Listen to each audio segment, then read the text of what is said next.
구주라고 하는 것을 증언을 했습니다. 바로 나사로는 이 목적을 위해서 살아난 것이기 때문에 그래요. 자, 그런데 이 베다니를 방문했던 사람들이 예루살렘으로 돌아가서는 그 베다니에서 본 사실을 이야기를 했어요. 나사로도 봤고 예수도 봤고. 이 제사장들과 관원들은 이 백성들에 대한 그들의 소문을 내는 바람에 지배력이 점점 약해지고 있다고 하는 것을 깨달았고, 예수를 영원히 제거해버릴 기회를 더 이상 기다릴 수가 없다고 판단을 하게 됐습니다. 그래서 그들은 급히 산헤드린 회의를 소집을 했습니다. 그들은 예수를 어떻게든지 다른 사람이 안 보는 상황에서 비밀리에 체포해가지고 될 수 있으면 조용히 신문을 하려고 결의를 했어요. 예수의 유죄 선고가 알려질 때 나중에 변하기 쉬운 대중의 여론의 물결이 그들에게 유리하게 되기만을 희망을 했습니다. 그런데 그들은 거기서 또 무슨 결의를 했는가 하면 나사로까지 죽여야 한다. 나사로까지. 왜 나사로까지 죽여야 한다고 결의를 했을까요?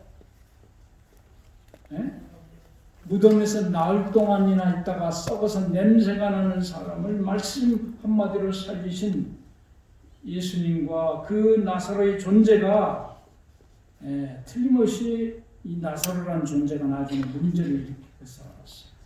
백성들은 이 같은 이적을 행하신 예수의 생명을 취한 사실에 대해서 지도자들에게 틀림없이 복수할 것입니다. 그렇기 때문에 증거를 인멸을 해야 돼요. 나사로를 없애버려야 된다. 자, 여기 시대에서만 이렇게 얘기했어요. 증오와 편견은 그들의 노예들을 이런 지경에까지 이끌고 갔다. 유대인의 지도자들의 증오와 불신은 무한한 능력으로 말미암아 무덤에서 살아난 자의 생명까지라도 그들이 취하려고 할 만큼 커졌다. 그러면 증오와 편견 얼마나 무서운 일입니까? 그 무덤에서 이적적으로 일어나는 사람까지를 죽여버리려고 자기들이 공격을 받을까 봐 이렇게 생각했어요. 자, 이제 드디어 잔치가 벌어졌는데, 이 시몬의 잔치에 식탁에는 누가 앉아 있느냐? 예수님이 한 가운데 있고 한쪽에는 시몬이 있어요. 문둥병에서 살아난 사람. 한쪽에는 나사로가 있어요. 죽은 지 나흘이 돼가지고 썩어서 냄새가 나는 사람이 살아난 나사로가 있어요. 양쪽에 예수님의 하나님의 아들이라는 증인들이 여기 있는 겁니다. 그런데 이 마르다와 마리아도 거기 참석을 했어요. 아마 이 시몬과는 어떤 인척 관계가 있습니다. 가까운 관계입니다. 전설에 의하면 삼촌과 조카 사이라고 그러죠. 역시 그것에서도 마르다는 주로 뭐를 할 것 같아요? 마르다는 일을 해요. 일. 음식 만드는 일을 하고, 마리아는 그곳에서도 어디 있었을 것 같아요? 예수님 옆에서 예수님이 하신 말씀을 열심히 듣고 있었어요. 이 마리아의 주님에 대한 사랑의 표현은 주님의 말씀을 들은 결과로 이루어지는 것입니다. 이 세상 끝까지 전해질 주님에 대한 마리아의 놀라운 사랑의 표현은 주의 말씀을 이때 들은 결과로 이런 일들을 일으키게 되는 거예요. 그래서 주님에 대한 놀라운 헌신은 언제나 주의 말씀을 배운 자들로부터 나왔습니다. 이 주님은 마리아를 절망과 파멸에서 건져주셨어요. 7 귀신이 들렸다가 예수님의 은혜로 살아났고요. 또 옥합을 여기 깨트린 여인, 그게 마리아예요. 같은 동일 인물입니다. 그런데 이 옥합을 깨트린 기사가 사복음서에 다 나와요. 그런데 마태와 마가와 누가는 옥합을 깨트린 여인의 이름을 기록하지 않습니다. 그런데 요한복음에만 마리아라고 기록을 해놨어요. 왜 그런지 아십니까? 마태, 마가, 누가를 기록할 때는 마리아가 살아있을 때예요. 그러나 요한복음을 기록할 때는 30년 후입니다. 마테마가 누가를 복음을 기록할 때보다. 그때는 마리아가 죽었을 때예요. 그러니까 실명을 밝혀도 괜찮기 때문에 이 요한이가 마리아라고 이름을 썼어요. 이 자기 삼촌 시몬과의 불륜의 관계를 용서를 해 주셨어요. 이 죄를 이끈 것은 삼촌이었다고 그랬어요. 다음에 7 귀신이 들려가지고 있는 마리아에게 귀신을 쫓아내 주셨고, 다음에 오라비를 죽음에서 일으켜 주셨어요. 그래서 마리아의 마음에는 감사로, 예수님에 대한 감사로 가득 차 있었습니다. 그런데 예수님께서 식탁에서 말씀하시는 가운데 그의 죽음이 가까웠다고 하는 말씀을 듣자 마리아는 깊은 슬픔과 사랑으로 예수께 경의를 표하기를 원했습니다. 그래서 그는 개인적으로 희생을 해서 예수의 몸에 부을 값진 향유 한 옥합을 그가 준비해 놓은 것을 깨뜨리게 됐어요. 그때 이 향유의 값이 얼마나 된다고 그랬습니까? 나중에 가룟 유다가 말하는 거면 어찌하여 이것을 300데나리온에 팔아가지고 가난한 자에게 주자, 가난한 자를 돕지 않았느냐 이렇게 따질 때 보니까 300데나리온이에요. 300데나리온이면 오늘날로 얼마나 가치가 나갈까요? 1데나리온이 당시 노동자 하루 품삯이야. 하루 품삯. 오늘날로 치면 한 10만 원 되는 겁니다. 그런데 그게 300일분이에요. 300데나리온이니까 300일분. 그럼 10만 원씩 300일 하면 얼마 나와요? 3천만 원. 3천만 원. 3천만 원짜리 그 옥합을 갖다가 깨뜨려서 예수님 무대에다 두었어요. 이것은 아마 마리아의 전 재산이었다고 봐도 틀림없을 겁니다. 자, 근데 이 마리아는요, 예수께서 다른 사람이 예수께서 왕이 되려고 지금 곧 왕이 되려고 한다는 그런 이야기를 들었을 때 마리아는 그 슬픔이 기쁨으로 변했어요. 그래서 그녀는 제일 먼저 주님께 영광을 돌리기를 열망을 했다는 것입니다. 옥합을 깨뜨리고 그녀는 향유를 예수의 이 마테마가 누가복음에는요 머리에다만 부었다고 그렇게 돼 있어요. 근데 요한복음에는요 발에도 부었다 그렇게 돼 있어요. 근데 여기 시대의 소망에는 자세히 설명이 되어 있어요. 옥합을 깨뜨리고 향유를 예수의 머리와 발에 다 부었다는 거예요. 그리고 그녀는 울면서 그 다음에 무릎을 꿇고 그의 눈물로 예수님의 발을 적시고 길고 미끈한 머리털로 예수의 발을 씻었습니다.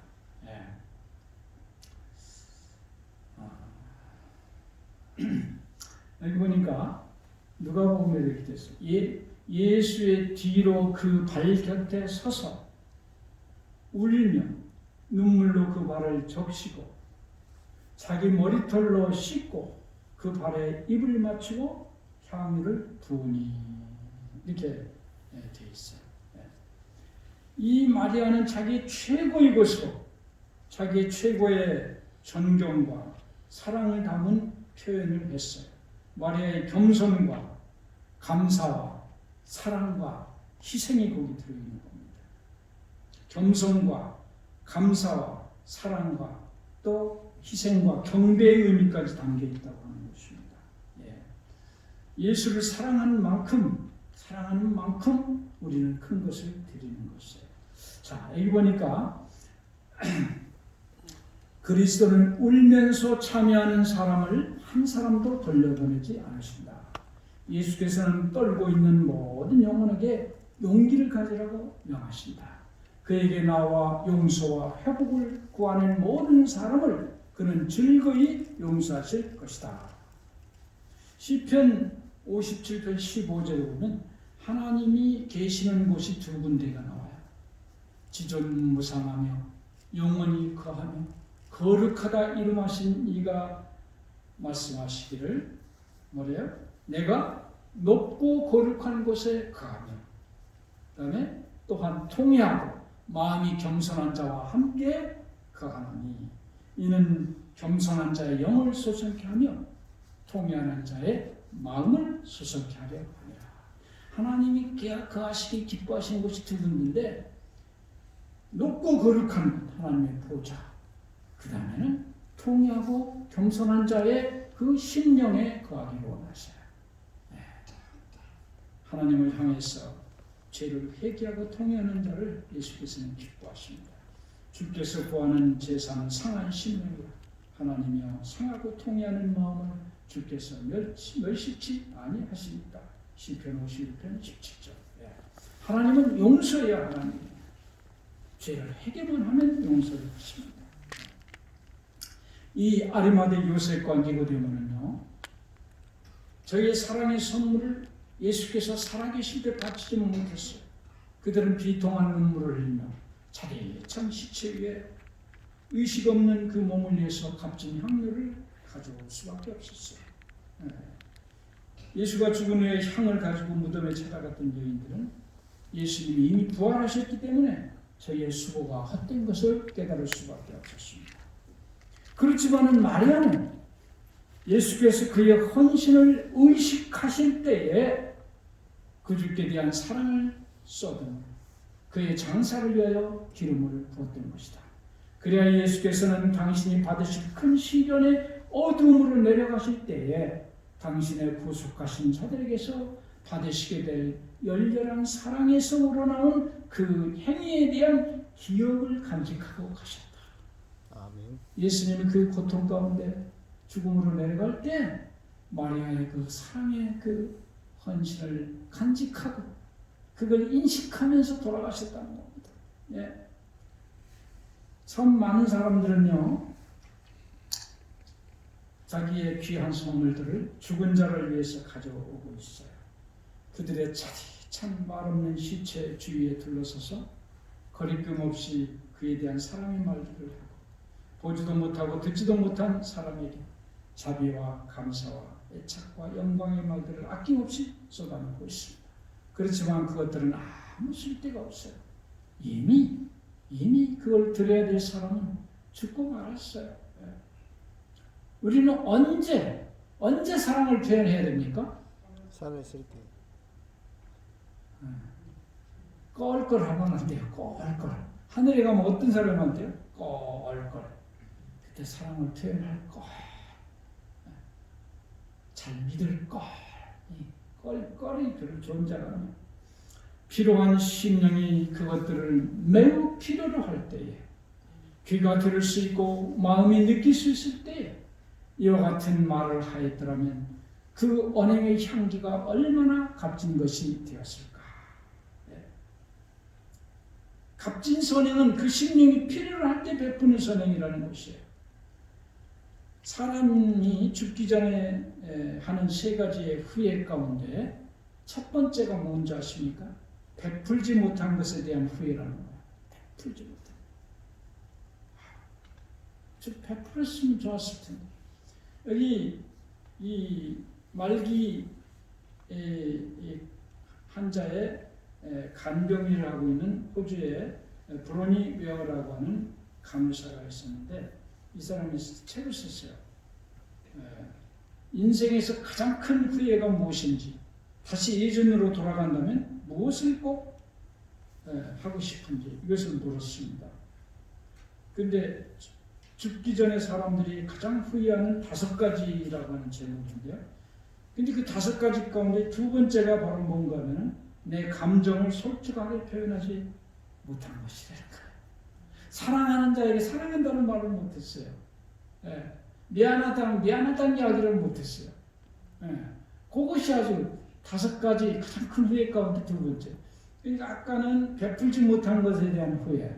이거는 다른 사람에 대한 문제인데. 이거 다 뭔가 하면은 껄껄하는 것들이에요. 꼭 해야 될 사람도 표현을 하지 못한 거. 베풀어야 되는데 못 베푼 거. 다 그런 것들이 후회거리가 됩니다. 이 그리스도가 돌아가신 후에 제자들은요, 이렇게 했어요.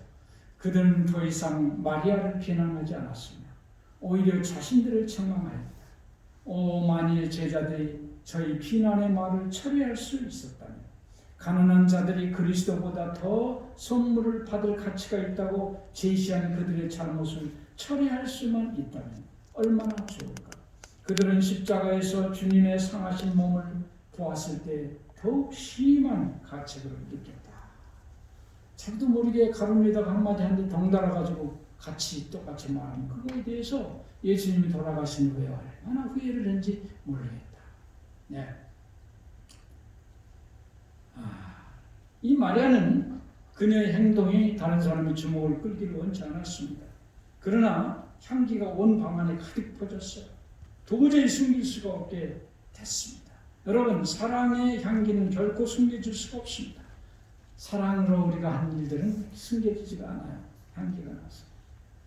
자, 그런데 이제 악취가 또 하나 풍겨요. 향기를 무색히 하는 악취가 발산됩니다. 누구의 입에서부터 나왔을까요? 가룟유다의 입에서 악취가 나와요. 이 향유를 어찌하여 300데나리온에 팔아서 가난한 자들에게 주지 아니하였느냐? 이 유다는 이 마리아의 이 행위를 매우 불쾌한 눈으로 바라봤습니다. 그리스도께서 이런 낭비를 묵과하신다고 그는 비난하면서 불평을 퍼뜨리기 시작했어요. 교활하게도 그는 불평을 일으키기에 적합하다고 생각되는 암시를 했어요. 선한 일을 빙자해서 그리스도에 대한 진실한 사랑의 표현을 왜곡시키려고 지금 하는 것입니다. 그런데 그는 도적이었다고 했어요. 도적의 마음을 가진 자가, 가장 순결한 마음을 가진 자가 행하는 가장 순결한 사랑의 표현을 왜곡시키기 위해서 제시한 행위는 가난한 자를 돌보는 것입니다. 그는 결코 가난한 자를 스스로 도운 적이 없습니다. 그러나 그의 교활한 암시는 성공을 거두었어요. 제자들까지도 거기에 동조를 했습니다. 이 사람이 풍기는 악취는 어디서 나오는가? 그 근원이 마음에서 나옵니다. 이 유다의 마음은 이 세상의 군주에게나 돌려야 될 이 선물을 예수님이 받으시자 질투심에 불탔다고 했어요. 유다는 예수님을 옷값, 이 값보다 훨씬 적은 은 30이라고 하는 금액의 주님을 팔았어요. 이 유다가 보는 예수님은 그 정도 가치밖에 안 돼요.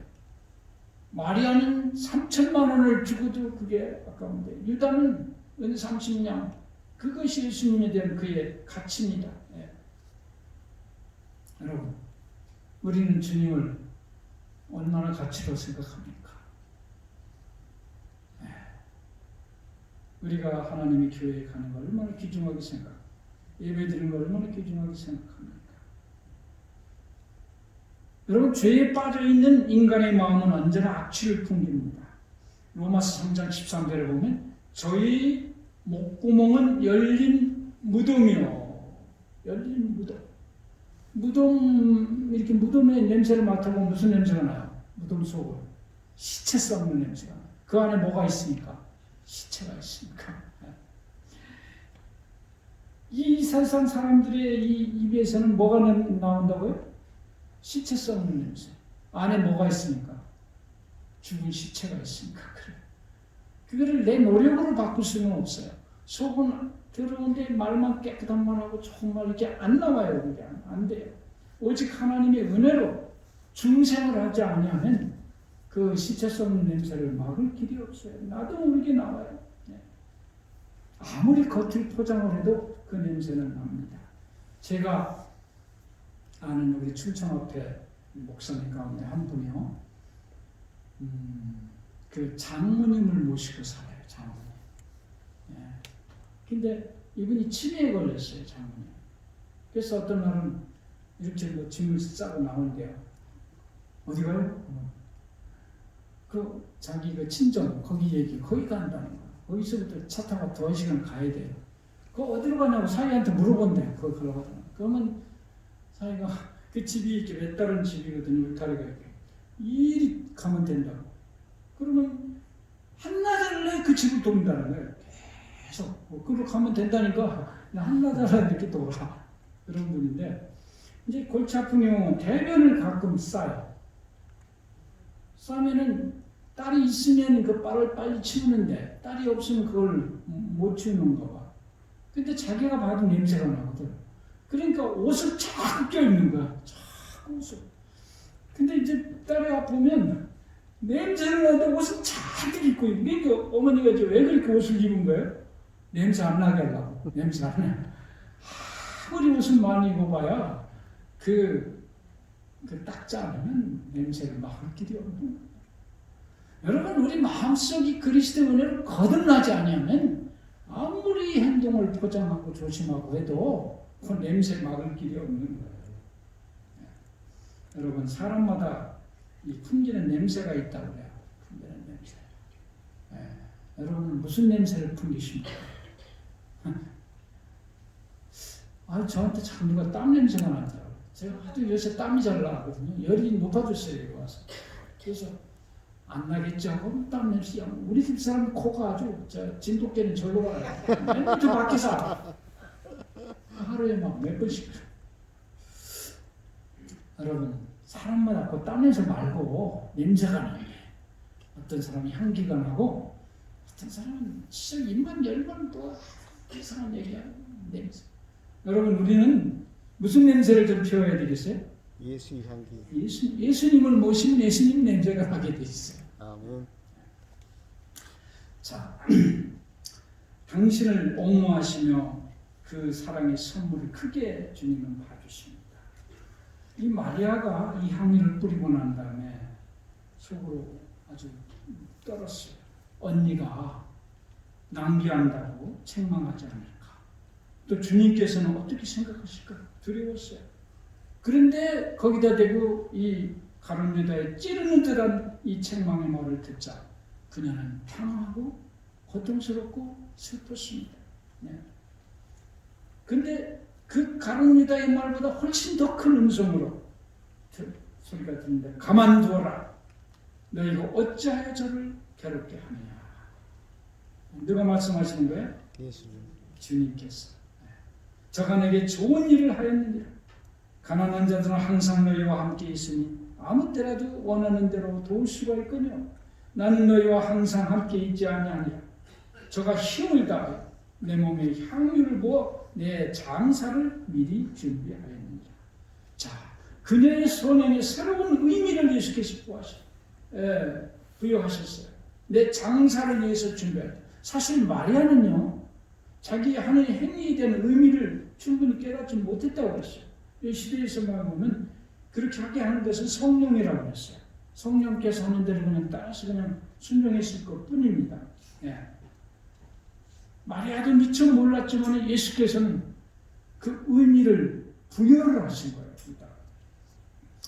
그리스도께서는 마리아에게 그녀의 행동의 의미를 말씀하셨습니다.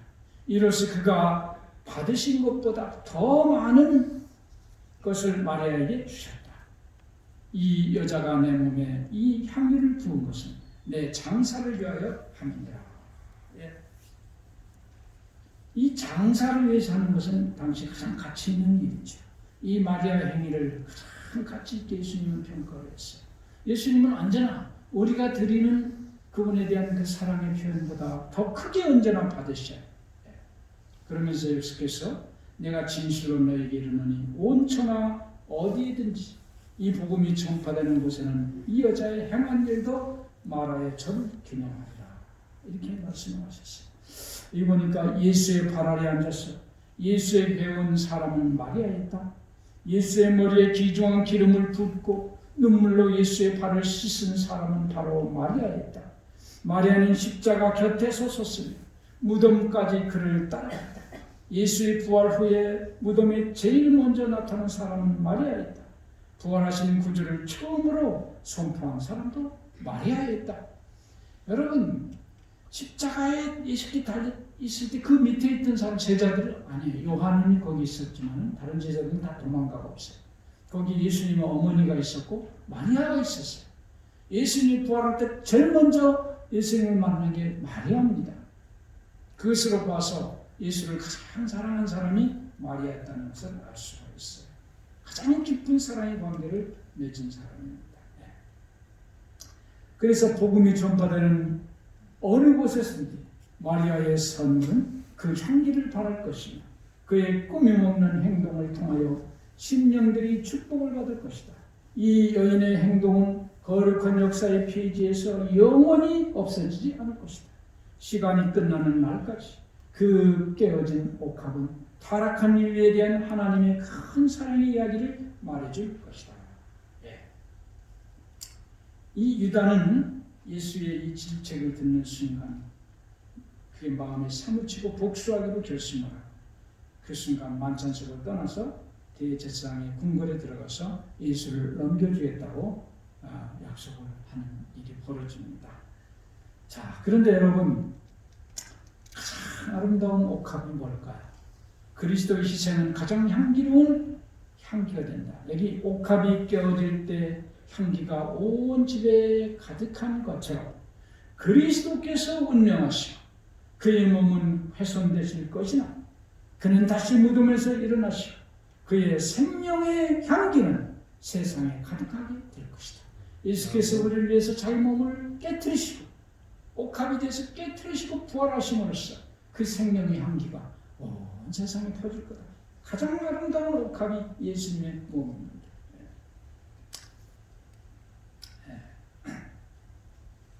자, 시몬이 문제입니다.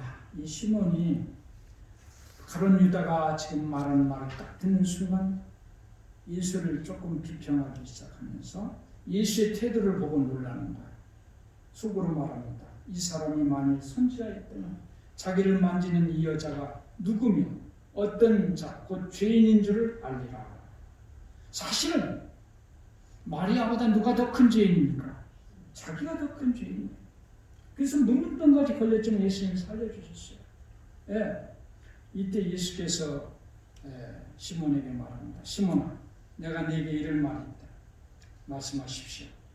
빚 주는 사람에게 빚진 자가 둘이 있었다. 한 사람은 500데나리온의 빚을 졌고 한 사람은 50데나리온을 졌다. 그러나 둘 다 갚을 수가 없으므로 주인이 탕감을 해줬다.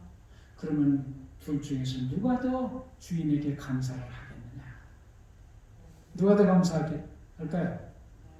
예, 시몬이 대답합니다. 주여, 제 생각에는 많이 탕감받은 자니이다. 네 말이 옳도다. 예. 지금 예수님은 나단이 다윗에게 행한 것처럼 이 시몬의 급소를 찌르는 그 책망을 비유의 베일 속에 감추셨어요. 예. 그리고 시몬 스스로가 자신에게 죄를 선고하도록 하시는 것입니다. 이제 시몬은 새로운 빛 가운데서 자신을 바라보기 시작했고 그는 수치심을 갖게 됐으며 자기보다 훨씬 높은 분이 그 앞에 서 있다는 것을 깨닫게 됐습니다. 예수께서 말씀합니다. 내가 네 집에 들어오면 너는 내게 발 씻을 물도 주지 아니하시고 마리아는 사랑에서 우러나오는 회개의 눈물로 내 발을 적시었고 너는 그 머리털로 씻어주었다. 너는 내게 입 맞추지 아니하시되 그가 멸시하는 저는 내가 들어올 때로부터 내 발에 입 맞추기를 그치지 아니하였다. 이 여자를 보느냐? 내가 네게 말하노니 저의 많은 죄가 사하여졌도다. 이는 저의 사랑함이 많습니다. 사함을 받은 일이 적은 자는 적게 사랑하느니라. 자, 여기 똑같이 탕감을 받았지만 누가 여기 지금 500데나리온 탕감 받은 사람은 마리아입니까? 시몬입니까? 네? 시몬이죠. 그런데 거꾸로 감사는 누가 더 많이 해요? 마리아. 시몬은 크게 탕감 받았지만은 그 은혜를 아직 깊이 느끼지 못하는 거예요. 얼마나 큰 죄에서 얼마나 큰 은혜를 받았는지 못 느끼는 거예요. 그러니까 그렇게 하는 거예요. 그래서 많이 사랑하는 자가 큰 일을 하는 거예요. 적게 사랑하는 자, 사랑을 받는 일이 적은 자는 적게 사랑하는 거예요. 큰 사랑을 받았음에도 자기가 그렇게 못 깨닫는 겁니다. 여러분, 우리가 예수님으로부터 탕감받은 죄, 예수님으로부터 받은 은혜는 어느 정도예요? 우리가 주님께 하는 것, 그 정도예요. 그 정도만 받은 거예요. 하나님께 크게 헌신하고 크게 희생하는 사람은 받은 것이 그만큼 큰 거를 깨닫는 거예요. 그렇지 못한 사람은 크게 받았어도 그걸 깨닫지를 못하고 있는 거예요. 그러니까 시몬처럼 되는 겁니다. 시몬처럼. 많이 받았지만 그걸 깨닫지 못해요. 우리의 은혜는 우리가 깨닫는 만큼입니다. 그만큼 용서받은 거예요. 네. 그런데 시몬은 공공연하게 자기를 책망하지 않은 예수의 친절에 인해서 감동을 받았습니다. 예, 단호하고도 공공연한 책망은 시몬의 마음을 굳게 하여 회개할 수 없게 하였을 것이지만 참을성 있는 훈계가 그로 하여금 그의 잘못을 깨닫도록 하였다. 예수님께서 직접적으로 그의 죄를 지적했다면 그는 아마 회개하지 않았을 겁니다. 그러나 비유로 자기를 존경해 주면서 이렇게 했을 때 그는 잘못을 깨닫고 예수의 진실한 제자가 됐다고 하는 겁니다. 오래 참으면 관원이 그 말을 용납하나니 부드러운 혀는 뼈를 깎느니라. 우리로 하여금 회개케 하는 것은 그리스도의 사랑입니다. 시편 18편 35절에 주의 온유함이 나를 크게 하였나이다. 주님의 사랑이 우리의 죄를 깨닫게 해주시는 겁니다. 여러분, 우리는요, 사랑을 표현을 해야 돼요. 제가 이야기를 간단하게 하나 할게요. 미국 서부에 제가 이 얘기는 대학교 1학년 때 김동기 목사님이라는 분이 계셨어요. 아십니까? 옛날에 시조서 편집국장이에요. 제가 대학교 다닐 때 1970년도 초 그때 시조서 편집 김동기 목사님이 시조서 편집국장 하면서 우리 와서 국어를 가르쳤어요. 그때 이제 얘기를 하나 해준 게 그게 이제 지금까지 기억나요. 그게 뭔가 하면 서부 개척 시대 때 한 부부가 그 사람이 없는 그 초원에서 농장을 가지고 이제 그 개척하면서 열심히 이제 일을 해가지고 돈도 벌고 어느 정도 부자가 됐어요. 근데 여자가 이상하게 시름시름 앓는 겁니다. 병이 들었어요. 그래서 이 남편이 인근 그 도시에 그 병원에 아내를 데리고 갔는데 이 병원의 의사가 도대체 무슨 병인지 알아내지를 못하는 거예요. 그래서 치료를 못하는 겁니다. 근데 드디어 이 여인이 너무나 심각하게 됐기 때문에 그 병원으로 와서 입원할 수밖에 없었어요. 그래서 입원을 하는데 이제 의사가 그러는 겁니다. 아내에게 수혈을 해야 되겠다. 그래서 이제 아내의 방에다가 아내 침대 옆에다 침대를 하나 놓고 남편이 거기 있는 거예요. 그리고 남편이 발을 걷고 여기서 혈관 그 주사바늘 꽂고 줄이 이렇게 내려갑니다. 그리고 여자 쪽에도 또 발을 걸치고 거기에 주사바늘이 또 꽂히고 피가 들어가는 거예요. 남편의 피가 아내에게 들어가는 거예요. 이 여인이 남편이 딱 옆에 누워있는 걸 보고 깜짝 놀랐어요. 근데 한참 있더니 여자가 이제 남편을 향해서 말을 걸어요. 여보, 당신 왜 나한테 수혈을 해줘요? 물으니까 남편이 무슨 별소리를 다 하냐는 듯이 아니 내가 당신을 사랑하니까 하는 거지 이랬어요. 근데 이 말을 듣던 이 여인이 눈물이 이렇게 옆으로 흐르는 거예요. 그러다 이제 수혈을 다 얼마 있다가 여인이 일어났는데 얼굴에 화색이 도는 겁니다. 근데 며칠 있다 완쾌가 됐어요. 이게 나았어요. 나았어요. 근데 이 여자가 병이 뭔가 하면은요, 우울증이에요. 우울증. 결혼하기 전에는 사랑한다는 말도 하고 해서 갔는데 너무 일이 바쁘다 보니까 한 10년 살면서 사랑한다는 말을 한마디도 남편한테 듣지 못했어요. 일만 죽어라고 했지. 그래서 이 남자가 도대체 사랑을 하나 안 하나 거기에 대한 우울증에 빠진 거예요. 그래서 병이 걸렸는데 의사가 그걸 간파하는 겁니다. 트릭을 쓴 거예요. 남편의 피하고 아내 피는 이거 맞질 않아요.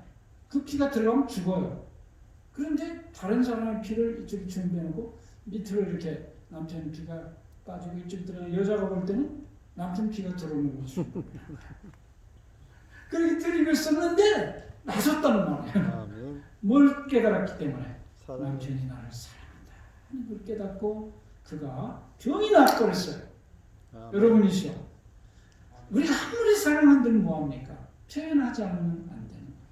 마리아는 그 사랑의 표현을 예수님 살아계실 때 해서 영원히 그 선행이 성경에 기록되고 만인의 찬사를 받고 정말 아름다운 이야기로 남아있지 않습니까? 껄껄하지 말고 더 많이 사랑의 표현을 하고 행복한 삶을 사시는 여러분과 제가 되기를 바라면서 말씀을 마치겠습니다. 아멘. 하늘 아버지 은혜를 생각할 때 감사합니다. 아름다운 사랑의 표현한 마리아의 그 놀라운 일이 성경에 기록되고 오늘날 많은 사람에게 큰 감화를 주고 있지 않습니까? 아버지, 우리가 주님을 어떻게 생각합니까? 주님이여, 주님께서 우리를 위해서 베풀어 주신 은혜와 사랑이 얼마나 큽니까? 하늘을 버리고 하나님의 아들이 우리를 대신해서 죽으신 그 큰 사랑, 아버지, 우리가 마음속에 간직하고 그것을 날마다 표현하기를 원합니다. 주님이시여, 우리의 사랑을 주께서 받아 주시옵소서. 우리 형제들에게 주님의 사랑을 나타내도록 도와 주시옵소서. 주님, 또 이 병원에 참으로 몸이 불편한 사랑하는 종들의 마음 가운데 주의 사랑이 들어가고 그 사랑을 표현함으로써 놀라운 치유의 이적을 그들이 경험할 수 있도록 도와 주시옵소서. 우리 병원을 지금까지 지켜주셔서 감사합니다. 어려운 코로나에서 지금까지 지켜주셨습니다. 앞으로도 우리 병원과 우리 하늘을 지켜주시기를 원하며 오늘 복되고 아름다운 이 쉼의 안식일에 우리 마음속에 평안이 임하고 치유영이 갑절이나 임할 수 있도록 복을 허락해 주시옵소서. 예수님 이름으로 간절히 기도합니다. 아멘.